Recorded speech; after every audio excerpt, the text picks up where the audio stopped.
طلعت کو junior Cambridge کا امتحان دینا تھا۔ اسی سال ستمبر کے مہینے میں اسے ڈبل نمونیا ہو گیا۔ روتے روتے اس نے برا حال کر لیا۔ ہمارا 1 سال برباد ہو گیا، ہمارا 1 سال برباد ہو گیا کی رٹ لگائے رکھتی۔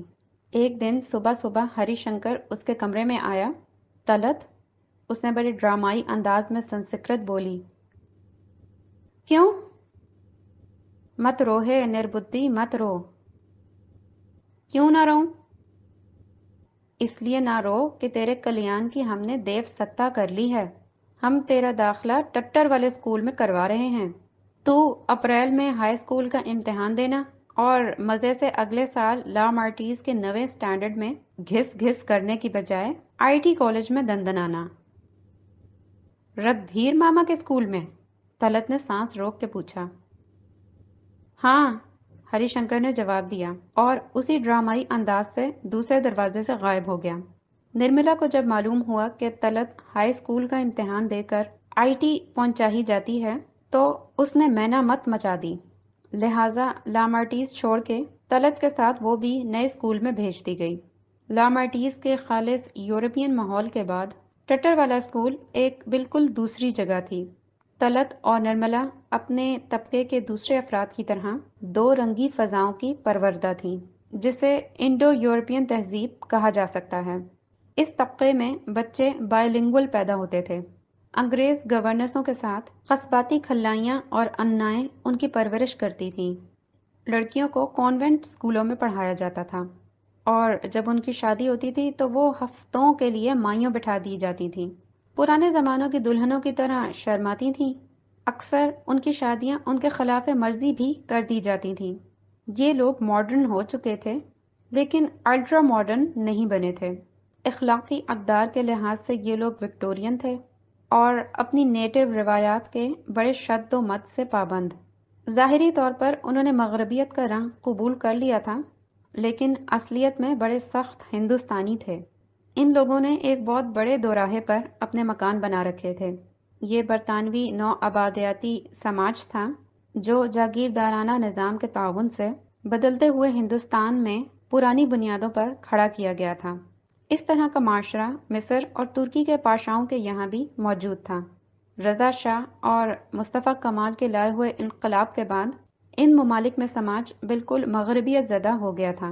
اسی طرح کا دوغلا ماحول ملایا اور انڈونیشیا کے اوپری طبقے میں موجود تھا۔ شنگھائی اور ہانگ کانگ اور کلکتہ اور بمبئی ایک ہی سلسلے کی مختلف کڑیاں تھیں، مگر ہندوستان کے معاشرے میں یہ خصوصیت ابھی باقی تھی کہ یہاں کی اپنی دیسی تہذیب کی اقدار اس قدر پائیدار تھیں اور ان کی کشش اتنی شدید تھی کہ یہ لوگ ترکیوں یا مصریوں یا ایرانیوں کی مانند یورپیوں کی مکمل نقالی کرنے کے لیے تیار نہیں تھے۔ 19ویں صدی میں جو سیاسی شعور یہاں پیدا ہوا تھا اس کی وجہ سے ہندوستانی تہذیب کی تجدید کی زبردست تحریک یہاں چلی تھی۔ اب ہندوستانی موسیقی اور ہندوستانی آرٹ اور ہندوستانی طرز معاشرت پہ زیادہ زور دیا جا رہا تھا۔ اب مغرب زدہ کالے لوگوں اور صاحب لوگوں کا مذاق اڑایا جاتا تھا۔ کانگریس کی تحریک نے اس تجدید کی رو کو زیادہ تقویت پہنچائی تھی۔ اب سوال یہ سامنے آ رہا تھا کہ ہندوستانیت دراصل ہے کیا چیز؟ بہرحال طلعت اور نرملا اسی اوپرے طبقے کی پروردہ لڑکیاں تھیں جن کو مشرق اور مغرب کے ملے جلے ماحول نے پروان چڑھایا تھا۔ چمپا احمد نے بیسٹ کالج کے کلاس روم کے دریچے میں آ کر نیچے نظر ڈالی۔ لو چل رہی تھی۔ دور سڑک پر ایک بگولا اڑتا ہوا جا رہا تھا۔ سارے میں امل تاس کے زرد پتے تیرتے پھر رہے تھے۔ نیچے کالج کا وسیع بے رونق میدان گرمی کی سہ پہر میں پڑا تپتا تھا۔ جانے بارش کب ہوگی؟ چمپا نے سوچا۔ گھنٹہ بجا اور لڑکیاں برابر کے کمرے سے نکل کر باہر آئیں۔ لیلا بھارگوا کے ہمراہ اس نے زینہ طے کرنا شروع کیا۔ چھتری سنبھال کر وہ اور لیلا سڑک پر نکل آئیں۔ ابھی انہیں کسی پروفیسر سے ملنے یونیورسٹی جانا تھا۔ ٹانگے پر بیٹھ کر وہ یونیورسٹی کی طرف روانہ ہو گئیں۔ یہ چمپا کی زندگی کا معمول تھا۔ بیسنٹ کالج، یونیورسٹی، گھر، جاڑے، گرمیاں، برسات، پھر جاڑے، بنارس کا شہر، اپنا مکان، محلہ، رشتہ دار، کتابیں۔ وہ 18 سال کی تھی لیکن بوڑھوں کی طرح سوچتی تھی، شاعروں کی طرح محسوس کرتی تھی، بچوں کی طرح ہنستی یا رنجیدہ ہوتی تھی۔ کائنات کا سارا بوجھ اس کے کندھوں پہ تھا۔ اس کے والد متوسط طبقے کے ایک شریف آدمی تھے، ماں بھی متوسط طبقے کی ایک شریف خاتون تھی۔ ان کے یہاں کوئی گلیمر نہیں تھا، کوئی افسانے نہیں تھے، نہ کوئی حکایتیں نہ روایتیں۔ سیدھے سادے لوگ تھے، جس طرح کے سیدھے سادے لوگ ہندوستان کے شہروں میں بستے ہیں۔ چمپا کے والد وکالت کرتے تھے۔ ان کے یہاں ٹیلی فون نہیں تھا، نہ موٹر کار، نہ فریج، اور وہ لوگ کوٹھی میں نہیں رہتے تھے۔ چمپا اپنے ماں باپ کی اکلوتی لڑکی تھی۔ چمپا نے کسی کانوینٹ اسکول میں نہیں پڑھا تھا، نہ وہ گرمیوں میں مسوری جا کر اسکیٹنگ کرتی تھی۔ چمپا کی ننہال زیادہ خوشحال تھی، گو وہ مڈل کلاس ملازمت پیشہ لوگ تھے۔ چمپا کے ایک ماموں بہت زیادہ خوشحال تھے اور لکھنؤ میں رہتے تھے۔ چمپا کے والد سیاست میں ہلکی پھلکی دلچسپی رکھتے تھے۔ چمپا بیسنٹ کالج میں، جو بسنت کالج کہلاتا تھا، سیکنڈ ایئر میں تھی۔ اس سال اس نے انٹر کا امتحان دیا تھا اور اب اسے ایزابلا کالج جانا تھا، کیونکہ اس ادارے میں تعلیم حاصل کرنے سے لڑکیوں کی سماجی حیثیت یک لخت بے انتہا بلند ہو جاتی تھی۔ چمپا کے والد ایک اچھے مسلم لیگی کی حیثیت سے اسے علی گڑھ بھیجنا چاہتے تھے، مگر اماں نے کہا نہ، یہ ہرگز نہیں ہونے کا، بٹیا تو آئی ٹی میں پڑھیں گی، جیسے رانی پھول کنور اور رانی صاحب کی بلاری کی بیٹیاں آئی ٹی میں پڑھت ہیں۔ چمپا کی اماں کو یہ بھی معلوم تھا کہ آئی ٹی میں پڑھنے والی لڑکیوں سے آئی سی ایس لوگ شادی کرتے ہیں، اور پھر ان کے بھائی لکھنؤ میں رہتے تھے اور وہاں کے سارے بڑے بڑے لوگوں سے واقف تھے۔ بیساکھ کا مہینہ گزرا، جیٹھ کا، اساڑھ میں رزلٹ آیا۔ چمپا احمد پاس ہو گئی تھی اور حسب توقع فرسٹ ڈویژن انہوں نے حاصل کیا تھا۔ اب ان کے سفر کی تیاریاں شروع ہو گئیں، ساڑیاں خریدی گئیں، ہاؤس کوٹ تیار ہوئے، لکھنؤ ماموں میاں کو خط لکھا گیا، جولائی میں چمپا بیگم آ رہی ہیں، ڈاک میں تمہارا یہ لفافہ آ رہا۔ اس کی ماں نے نیلے رنگ کا ایک چپٹا سا لفافہ اس کی طرف بڑھاتے ہوئے کہا اور باورچی خانے کی سمت چلی گئی۔ شام کے بڑھتے ہوئے اندھیرے میں اس نے خط کھولا، پھر برآمدے کی بتی جلا کر اسے پڑھنا شروع کیا۔ اجنبی زنانہ لکھائی تھی اور کسی اجنبی کا خط تھا، مسوری سے آیا تھا اور انگریزی میں تھا، اور مائی ڈیئر چمپا کہہ کر اسے بڑی بے تکلفی اور اپنائیت سے مخاطب کیا گیا تھا۔ اس میں لکھا تھا کہ مجھے یہ معلوم کر کے بڑی خوشی ہوئی کہ تم اس سال ہمارے کالج آ رہی ہو۔ اس کے بعد کالج سے متعلق مختلف تفصیلات سے اسے مطلع کیا گیا تھا۔ پھر اسے سارے ہاسٹلوں کے متعلق انفارمیشن دی گئی تھی اور فیکلٹی کے متعلق۔ آخر میں لکھا تھا کہ نئی لڑکی کی حیثیت سے مکتوب علیہ کو اس کے چارج میں دیا گیا ہے، اور مکتوب علیہ کی وہ آفیشل ایڈوائزر ہے، لہٰذا 16 تاریخ کو جب وہ کالج پہنچے تو اسے راقم الحروف فلورنس نکولس ہال کی سیڑھیوں پر ملے گی اور اس کے سارے پرابلمز کا حل تلاش کرے گی۔ نیچے راقم الحروف کا نام لکھا تھا، تہمینہ رضا، تارا ہال، محصوری۔ چمپا ہکا بکا کھڑی سوچتی رہی کہ یہ تہمینہ رضا کون ہے اور اسے میرا پتہ کس طرح معلوم ہوا، اور اس قدر دوستی کا خط اس نے کیوں لکھا ہے۔ یہ خط بڑا افسانوی معلوم ہوا، یعنی اس طرح کی باتیں محض ناولوں میں ہوتی تھیں۔ اسے لگا اب وہ بڑی انوکھی فضاؤں اور بڑی عجیب و غریب دنیا کی طرف سفر کرنے والی ہے۔ اس کا یہ خیال غلط نہیں تھا۔ ہندوستان کا بہترین گرلز کالج، ایزابلا، چاند باغ۔ اس کالج کی عمارات کا طرز تعمیر اس قسم کا ہے جیسے امریکن یونیورسٹیوں کا ہوتا ہے۔ بیروت کی امریکن یونیورسٹی کے بعد یہ مشرق میں امریکنوں کی بنائی ہوئی سب سے عظیم الشان درسگاہ ہے۔ 80 سال سے یہ درسگاہ قائم ہے۔ 1862 میں جو خوش باش نوجوان لڑکیاں لمبی آستینوں کے بلاؤز پہنے اور گاؤن کی وجہ سے ساڑیاں باندھے یہاں سے فارغ و تحصیل ہو کر نکلی تھیں، ان کی قبروں پر نئے قبرستان بن چکے۔ جو لڑکیاں کل یہاں آنکھوں میں خواب لے کر گاتی گنگناتی آئی تھیں، آج وہ نانیاں دادیاں ہیں، یا دنیا کے بہت سے دکھ انہوں نے اٹھائے ہیں، یا بڑی معمولی عام زندگیاں گزار رہی ہیں۔ یہ جولائی کا مہینہ ہے اور بھانت بھانت کی لڑکیاں سارے میں پھیلی ہوئی ہیں۔ ملک کا کوئی خطہ نہیں جہاں کی زبان یہاں نہ سنی جاتی ہو۔ مذہباً یہ لڑکیاں ہندو ہیں اور مسلمان ہیں اور سکھ ہیں اور عیسائی ہیں اور بدھ اور یہودی۔ دنیا کا کوئی عقیدہ نہیں جس کا پیرو یہاں موجود نہ ہو۔ اس کالج کی طالبات اپنی سادگی کے لیے مشہور ہیں۔ عام طور پہ یہ لوگ سفید ساڑیاں پہنتی ہیں اور جس طرح کے فیشن یہ کرتی ہیں سارے صوبے میں اس کی نقل کی جاتی ہے۔ اس شدید ایرسٹوکریٹک کالج میں سیاسیات کا تذکرہ بالکل نہیں ہوتا، محض دنیا میں گریسفل اور متوازن طریقے سے زندگی بسر کرنے کے فن پر توجہ دی جاتی ہے۔ ہم دینے کے لیے لیتے ہیں، یہاں کا موٹو ہے۔ پہلے یہاں مغربیت کا بہت زور تھا، لیکن قوم پرستی کی تحریک کے زیر اثر وہ زور اب کم ہوتا جا رہا ہے۔ عید اور دیوالی کا مشترکہ تہوار بہت دھوم سے منعقد ہوتا ہے، جب مسلمان لڑکیاں سارے میں چراغاں کرتی ہیں اور ہندو لڑکیاں غرارے پہن کر اتراتی پھرتی ہیں۔ اس کالج کی بہت قدیم روایات ہیں اور رسوم اور ان کے اپنے گانے ہیں۔ ان کی ایک ایسی پراسرار دنیا ہے جس میں کوئی باہر والا داخل نہیں ہو سکتا۔ حسب وعدہ 16 تاریخ کو تہمینہ رضا چمپا احمد کو فلورنس نکولس ہال کی سیڑھیوں پر ملی۔ چمپا ذرا پریشانی سے چاروں اور دیکھ رہی تھی کہ اس کی ہم عمر ایک لڑکی نے آگے بڑھ کر پوچھا، تم چمپا احمد ہو؟ ہاں، آؤ میرے ساتھ چلو۔ اور دوسرے ہی لمحے چمپا چاند باغ کی دنیا میں شامل ہو گئی۔ اس رات ہال میں نئی لڑکیوں کو کالج کی روایات کے متعلق ایک لیکچر دیا گیا۔ جب ہی اس کو اس قاعدے کا علم ہوا کہ ہر سال کالج کے دفتر کی طرف سے نئی لڑکیوں کے پتے سینئر طالبات کو بھیج دیے جاتے ہیں اور موخر و ذکر ان کی ایڈوائزر مقرر کی جاتی ہیں۔ کالج میں داخل ہونے والی ساری لڑکیوں کو چند خاص سینئر طالبات کی طرف سے اس طرح کے خط ملے ہوں گے جیسے چمپا کو ملا تھا۔ تہمینہ کی بہن طلت آرا جو فرسٹ ایئر میں داخل ہوئی تھی، بڑی بے تکلفی سے اس سے کہنے لگی، ارے چمپا باجی، ہم نے تو آپ کو بنارس میں بھی دیکھا تھا۔ چمپا دوسری لڑکیوں کے ساتھ گلفشاں بھی گئی۔ یہاں سب اسے بڑی اپنائیت سے ملے۔ تہمینہ کے بھائی کمال رضا نے، جو یونیورسٹی میں پڑھتا تھا، بے حد اخلاق اور مؤدبانہ طریقے سے اس سے گفتگو کی اور طلت کی تقلید میں اسے چمپا باجی کہہ کر مخاطب کیا۔ سنگھاڑے والی کوٹھی نے بھی اسے خوش آمدید کہا۔ شنکر سواستو اس کے لیے خود چائے کی کشتی اٹھا کر لایا۔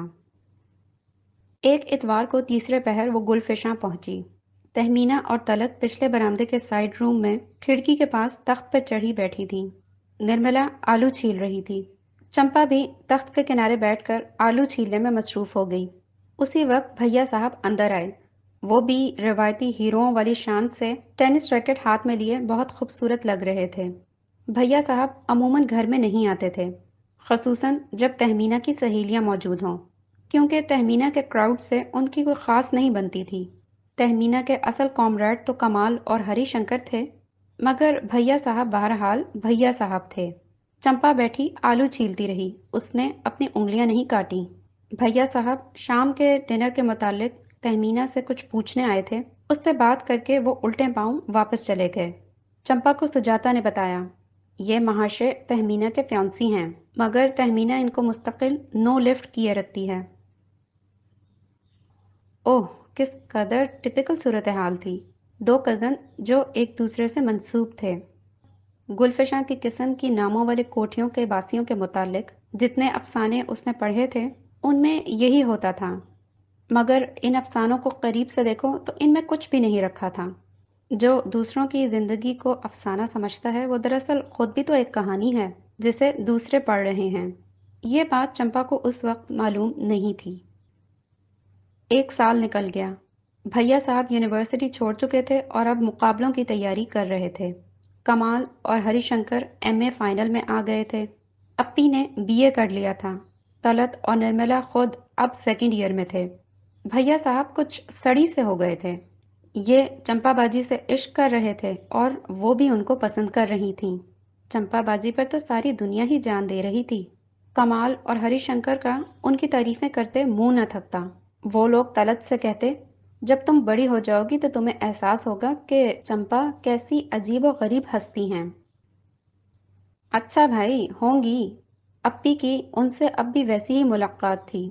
اپی بڑی وزادار آدمی تھی، بہت خندہ پیشانی سے ملتی۔ ان کا بہت بڑا دل تھا۔ زیادہ عجیب و غریب اور قابل قدر ہستی کون تھا، چمپا باجی یا اپی؟ مگر یہ ان لوگوں کو کون بتانے جائے؟ میں نے یہ حساب لگایا ہے، طلعت نے سوچا، کہ آدمی لوگ خالی صورت کو پسند کرتے ہیں۔ چمپا باجی خوبصورت ہیں، اپی خوبصورت نہیں ہیں، بس یہ ہے ساری بات۔ یہ سوچ کر اسے بڑا دکھ ہوا، گویا حسن کی اتنی بھاری قیمت لوگوں نے لگا رکھی ہے۔ افسوس کے ساتھ اس نے اور کھٹمٹیا گھاس توڑی اور اسے چبانے میں مصروف رہی۔ 2 سال اور نکل گئے۔ اگست 1942 کا اندولن بھی پرانی بات ہو چکی۔ پنڈت جی اور مولانا اور سارے نیتا قلعہ احمد نگر میں قید تھے۔ سارے میں امریکن اور برطانوی سپاہی گھومتے نظر آتے تھے۔ دنیا کا رنگ تیزی سے بدل رہا تھا۔ دیواروں پر سے کوئٹ انڈیا کے الفاظ مٹتے جا رہے تھے۔ سوسائٹی میں ہر طرف فوجی نظر آتے۔ گل فشاں کے سید عامر رضا نے بھی امپیریل سروس کے مقابلوں میں ناکام ہونے کے بعد نیوی میں کمیشن لے لیا۔ تہمینہ ایم اے فائنل میں آ چکی تھی۔ چمپا ایم اے پریویس میں تھی اور کیلاش ہاسٹل میں رہتی تھی۔ طلعت اور نرملا بڑی دھوم دھام کی انڈر گریجویٹ طالبات تھیں۔ چمپا بھی اب عرصے سے اس ہجوم میں موجود تھی جو شہر کا فیشنیبل سمارٹ انٹلیکچوئل سیٹ کہلاتا تھا۔ ان سب کے درمیان، ان سب سے گھری ہوئی، وہ تنہا کھڑی تھی، کیونکہ آخری تجربے میں معلوم ہوتا ہے کہ انسان بالکل قطعاً تنہا ہے۔ اس کے باوجود ہم چاروں طرف انسانوں سے مختلف قسم کی ایکویشنز قائم کرنے کی کوشش میں لگے رہتے ہیں۔ جب یہ ایکویشن غلط ہونے شروع ہو جاتے ہیں تو یہ بھی پتہ چلتا ہے کہ ہم بے حد معمولی ہیں۔ یہی بات چمپا نے دفعتاً سید عامر رضا سے، جو بھیا صاحب کہلاتے تھے، کہی۔ اس روز بھیا صاحب مدراس کے لیے روانہ ہونے والے تھے۔ وہ اس سے ملنے کیلاش آئے۔ بھیا صاحب نے اس سے کہا، میں یہاں سے بھاگنا چاہتا ہوں اور شکر ہے کہ مجھے فرار کا موقع مل گیا۔ میرا تبادلہ مدراس کا ہو گیا ہے۔ تم مجھ سے شادی کر کے میرے ہمراہ چلنے کو تیار ہو؟ چمپا کا چہرہ کسی نامعلوم جذبے کے تحت سرخ ہو گیا۔ یہ ایک بہت اہم بات تھی جو اس نے سنی۔ ایک آدمی اسے اپنی زندگی میں شامل ہونے کے لیے مدعو کر رہا تھا اور وہ اس آدمی کو بے حد پسند کرتی تھی۔ مگر اس نے کہا، کمال ہے، آپ کو یہ کہتے ہوئے شرم تو نہ آئی ہوگی؟ پھر تم نے مجھے باغ کے رستے پر کیوں چلایا تھا؟ انہوں نے غصے سے کہا۔ میں نے آپ کو کسی باغ کے رستے پر نہیں چلایا۔ تم ایمانداری سے کہہ سکتی ہو کہ تم نے مجھ میں دلچسپی نہیں لی، یہ جانتے ہوئے کہ تمہاری دوست تہمینہ سے میری شادی ہونے والی ہے۔ وہ خاموش ہو گئی۔ یہ بالکل صحیح تھا۔ تب اسے پہلی بار معلوم ہوا اس میں بڑی خامیاں ہیں۔ اصول اور بلند خیالات اور فلسفہ علیحدہ چیز ہیں، اور ہم اصل زندگی میں اپنے خیالات سے بالکل مختلف ہوتے ہیں۔ خالص فلسفے اور اخلاق کے اصولوں کا جذبات اور امپلسز سے کوئی ایکویشن نہیں۔ ہم در حقیقت بے حد کمزور ہیں۔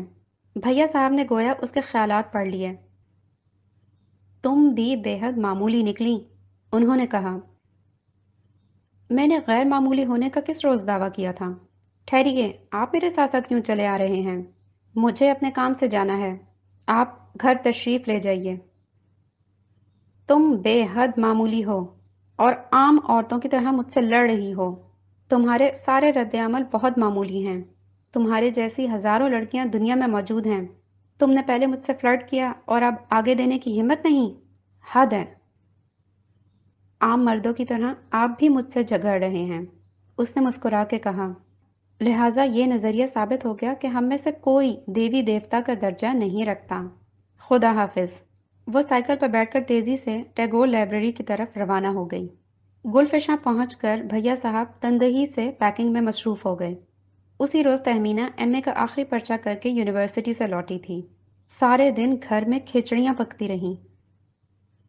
بڑی بٹیا نے تعلیم ختم کر لی، بھیا صاحب نیوی کے افسر بن گئے، اب پوسٹنگ پہ جا رہے ہیں۔ اب آخر بیاہ میں کیا دیر ہے؟ لوگوں، یہ بڑا اندھیر ہے، خالہ بیگم نے کہا، کہ لڑکی اور لڑکا گھر میں موجود، ٹھیکرے کی مانگ، اور شادی کا کوئی نام نہیں لیتا۔ اسی کو کل جوک کہتے ہیں، کل جوک۔ رات کو بھیا صاحب خاموشی سے موٹر میں بیٹھ کر اسٹیشن چلے گئے۔ سارے گھر میں بدمزاجی کا دورہ پڑ گیا۔ نواب تقی رضا بہادر نے اپنی بیوی سے کہا، اور بناؤ صاحبزادے کو اپنا بیٹا، اور کرو لاڈ۔ زمانے کا خون سفید ہو گیا ہے۔ دنیا یہی کہے گی کہ لڑکی ہی میں کوئی خامی رہی ہوگی کہ بچپنے کے منگیتر نے چھوڑ دیا۔ گرمیوں کی چھٹیاں شروع ہو چکی تھیں۔ چمپا بنارس لوٹ گئی۔ اب حسب معمول پہاڑ پہ جانے کا پروگرام بنا۔ سارے گھر والے نینی تال کے لیے روانہ ہو گئے۔ جولائی میں پھر سب لوگ پہاڑوں سے اترنا شروع ہوئے۔ گل فشاں کے دروازے کھلے۔ پروائی میں باغ کے پودے سرسرائے کہ ایک روز اچانک بھیا صاحب آن پہنچے۔ 3 دن وہ گل فشاں میں ٹھہرے اور تینوں دن اپنے کمرے میں بیٹھے رہے۔ روانگی سے ایک روز قبل وہ اماں بیگم کے کمرے میں گئے۔ مبارک ہو، آپ کی بیٹیاں ایم اے پاس ہو گئیں، انہوں نے تخت کے کنارے پر بیٹھتے ہوئے بڑی پرسکون آواز میں کہا۔ اماں بیگم خاموش رہیں۔ میرا خیال ہے اب آپ کو ان کی شادی کر دینی چاہیے۔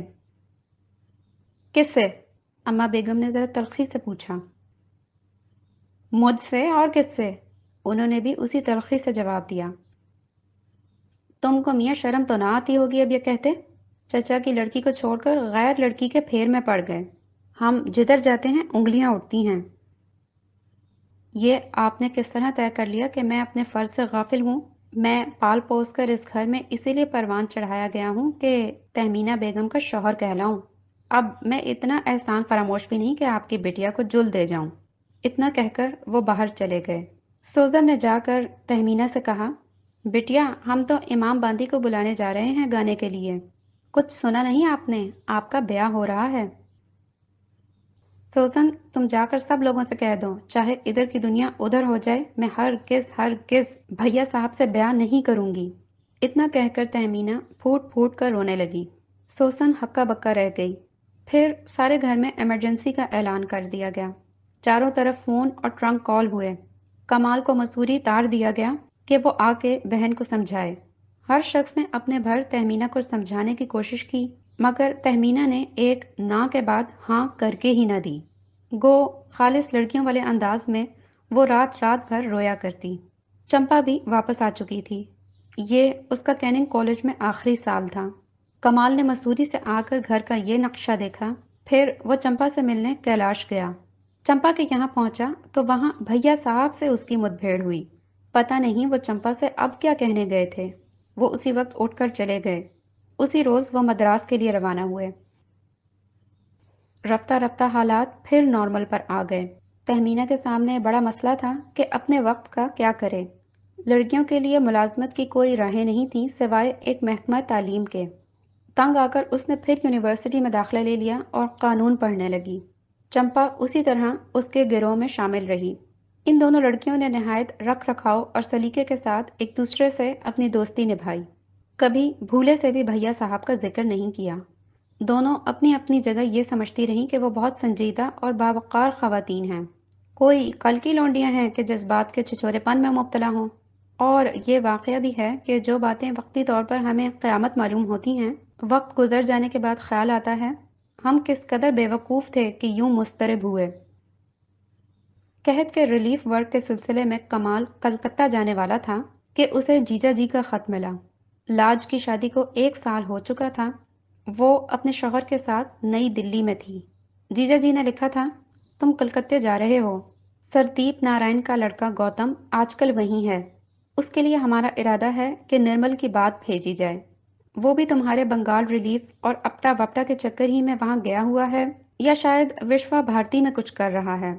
بہرحال تم اس سے ملنا اور معلومات حاصل کرنا کہ کس قماش کا لڑکا ہے، کچھ سنجیدگی بھی ہے مزاج میں، یا تم سب کی طرح خالی بوہیمین ہی ہے۔ کمال نے خط جیب میں رکھ لیا۔ کمال کے آدمی ہیں جیجا جی بھی۔ انسان دیش میں مکھیوں کی طرح مر رہے ہیں۔ ملک تباہی کی اور جا رہا ہے اور یہ شادی بیاہ کے قصے لے کے بیٹھے ہیں۔ کمال نے آنکھیں بند کر لی اور سونے کی کوشش کی۔ اس کے رفقا اسی طرح بحثیں کرتے رہے۔ ٹرین بہار کے سرسبز علاقوں سے گزرتی بنگال میں داخل ہو گئی۔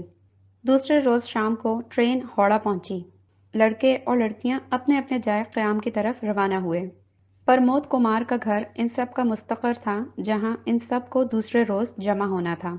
کمال چیت پور روڈ کی طرف چلا، جہاں اس کے ایک ماموں موٹیا برج والے نواب رہتے تھے۔ ہندوستان میں مسلمانوں کی سیاسی حیثیت کا مسئلہ بہت ٹیڑھا بنتا جا رہا تھا۔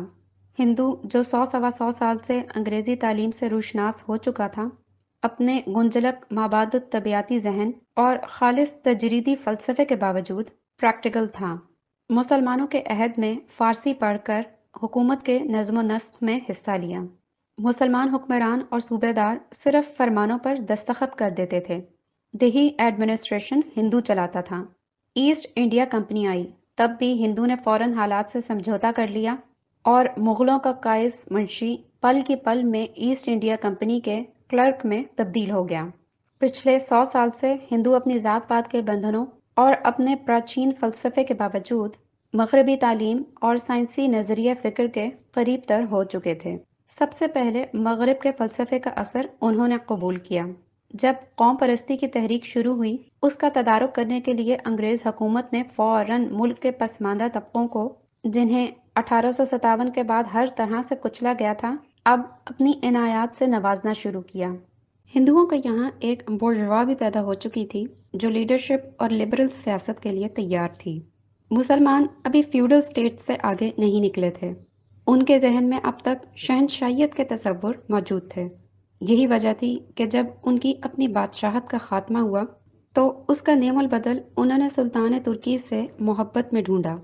وہ ان کا خلیفہ تھا جو قسطنطنیہ میں رہتا تھا۔ پھر حیدرآباد دکن کے نظام سے ان کو عقیدت تھی، کیونکہ اس گئے گزرے زمانے میں اتنی بڑی مسلمان ریاست کا فرما روا تھا۔ ان کی لیڈرشپ کے لیے جب ہز ہائنس آغا خان اور دوسرے نوابین آئے تو مسلمان عوام کو بہت اچھا معلوم ہوا، کیونکہ نام اور خطابات بہرکیف عہد رفتہ کی یاد دلاتے تھے۔ انگریز اور فیوڈل طبقے کا گٹھ جوڑ بہت کامیاب ثابت ہو رہا تھا۔ بنگال میں مسلمانوں کے عہد میں معافی کی زمینوں کی آمدنی سے مدرسے قائم تھے۔ ایسٹ انڈیا کمپنی نے ان زمینوں پر اپنا قبضہ کر لیا تھا۔ مدرسے بند ہو گئے تھے اور مسلمان پسماندہ رہ گئے۔ ان کے مقابلے میں ہندو انگریزی پڑھ رہے تھے۔ مسلمان جاگیردار ختم ہو چکا تھا۔ مسلمان صنعت کا اتباع کر دیا گیا تھا۔ اس کی جگہ دوامی بندوبست کے نئے ہندو زمینداروں اور ہندو مڈل کلاس نے لے لی تھی۔ طبقاتی الٹ پھیر کے اس پس منظر کے ساتھ بنگال میں سب سے پہلے نشست ثانیہ کی تحریک شروع ہوئی تھی۔ نئی ہندو بورژوا قیادت کے لیے تیار تھی۔ ملازمتیں حاصل کرنے کی دوڑ میں بھی ہندو مسلمانوں سے آگے نکل گئے تھے۔ مسلمانوں میں خوف کی سائیکالوجی پیدا ہونی شروع ہو گئی تھی۔ اس خوف کو اچھے موقع پر انگریز نے ہوا دی۔ بنگال میں جہاں پر انہوں نے مسلمانوں سے حکومت چھینی تھی، وہاں مسلمانوں کو اقتصادی طور پر بالکل تباہ کر کے ہندوؤں کو ان کی جگہ طاقتور بنایا تھا۔ پنجاب انہوں نے سکھوں کے ہاتھوں سے لیا تھا، لہٰذا مسلمانوں کی انہوں نے ہمت افزائی کی۔ جو صوبے سب سے زیادہ عرصے سے انگریزوں کے زیر نگین تھے، وہ سب سے زیادہ تباہ حال تھے۔ بنگال، بہار، اڑیسہ، مدراس۔ بنگال میں مستقل قحط پڑتے تھے۔ پنجاب انگریزوں کے ہاتھ میں سب سے آخر میں آیا، لہٰذا سب سے زیادہ خوشحال صوبہ یہی تھا۔ یو پی جو ہندوستان کا دل تھا اور ملک کی ساری قرون اولیٰ اور قرون وسطیٰ کی تہذیبوں کا گہوارہ، وہیں کا کسان سب سے زیادہ مفلوق الحال تھا۔ کسان جو کانگریس تحریک کی طرف آ رہا تھا، سمجھتا تھا کہ سوراج کا مطلب زرعی اصلاحات ہے، جب اسے جنم جنم کے ظلم اور قرضے کے بوجھ سے نجات ملے گی۔ شہروں میں ٹریڈ یونین قائم ہو رہے تھے۔ کمیونسٹ، یہ ایک نیا عنصر اب سیاسی منظر پر ظاہر ہوا۔ یہ زیادہ تر یورپ کی یونیورسٹیوں میں پڑھے ہوئے انٹلیکچوئل تھے۔ ساری دنیا میں اقتصادی ڈپریشن چھایا ہوا تھا۔ ایک نئی جدوجہد بڑے پیمانے پر شروع ہو چکی تھی۔ اس طبقاتی جدوجہد میں امریکہ پیش تھا۔ 7 اگست 1942 کو کوئٹ انڈیا ریزولوشن پاس کیا گیا۔ ملک میں بغاوت شروع ہوئی۔ احمد نگر فورٹ پھر آباد ہوا۔ یونیورسٹی کے طالب علم اس میں پیش تھے۔ 10,000 ہندوستانی پولیس کی فائرنگ سے مارے گئے۔ اب بنگال میں قیامت کا سامنا تھا۔ 34 لاکھ انسان اب تک فاقے سے مر چکے تھے۔ 34 لاکھ انسان، 34 لاکھ آمنہ اور ابو المنصور۔ کمال دوسری صبح جلدی ناشتہ کرنے کے بعد چیت پور روڈ سے نکلا اور پرمدر کے گھر روانہ ہو گیا۔ پارک سرکس میں پرمدر کے گھر پر بہت سے لڑکے اور لڑکیوں کا مجمع تھا۔ کلکتہ یونیورسٹی کے طالب علم، ایپٹا کے کارکن، پارٹی کے افراد، لکھنؤ والے بھی سب پہنچ چکے تھے۔